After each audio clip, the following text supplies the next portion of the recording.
ఇలా బండి సంజయ్ గారు రేవంత్ రెడ్డి గారు మాట్లాడుకొని ఇవాళ నన్ను హత్య చేయించే ప్రయత్నం చేసిర్రు. ఇలా డైరెక్ట్ గా కరీంనగర్ లో మీడియా సాక్షిగా నేను ఆల్రెడీ చెప్పిన, ఇలా రేవంత్ రెడ్డి గారి నాయకత్వంలో total law and order failure అయిపోయింది అని చెప్పిన. ఇలా ఏ విధంగా ఇలా అటాక్ చేసిర్రో మీరు చూసిండ్రు.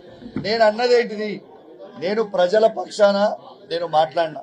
ఏం మాట్లాడినా, నిన్న ఫైరింగ్ చేసిండ్రు, మా కరీంనగర్ ప్రజలకి ఇబ్బంది అవుతా ఉంది, అందరూ భయప్రాంతులకు గురి చేస్తా ఉన్నారు, ఆ నలుగురు సామాన్యులకు ఇలా బుల్లెట్ దాడిలుగా గురైనరు, ఇబ్బంది పడతా ఉన్నారు, ఇలా ఇప్పటి వరకు దొంగల్ని ఎందుకు పట్టుకోలేదు అని నేను అడిగితే, ఇలా దాంతో పాటు అలుగునూరు చౌరస్తాలో 5వ తారీఖున సాయంత్రం 6:30-7 గంటలకి ఇలా తుపాకీలతోని ఒక యూపీ బండిలో ఇలా ఒక ప్రముఖ న్యాయవాది ఖలీద్ ని ఇలా హత్య చేసే ప్రయత్నం చేసిండ్రు అని నేను చెప్పిన.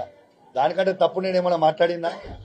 నేను అడిగింది ఏంటిది, లా అండ్ ఆర్డర్ అనేది పూర్తి గాడి తప్పుతుంది. కరీంనగర్ జిల్లాలో లా అండ్ ఆర్డర్ పోతా ఉంది. ఇలా ప్రజలకి సేఫ్టీ లేదు.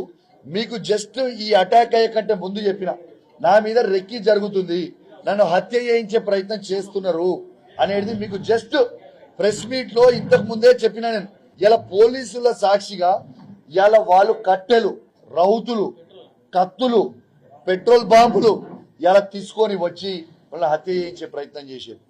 ఇలా నేను అడిగిన దానికి జవాబు చెప్పురు తప్పితే ఇట్లా హత్య చేయించుకొని, దాడి చేయించుకొని, కార్ల విడిగొట్టుడు. ఇలా పాపము పోలీస్ ఆఫీసర్ తన పేరు పుల్లయ్య గారు, వారి మీద కొడితే మొత్తం షర్టు రాడుతో కొడితే షర్టు మొత్తం రక్తం అయిపోయింది. ఏఎస్ఐ గారు శ్రీనివాస్ గారిని కొడితే షర్టు మొత్తం రక్తమైంది. ఇట్లాంటి రౌడీ రాజ్యం మనకు అవసరమా? అంటే రౌడీజం చేస్తారా?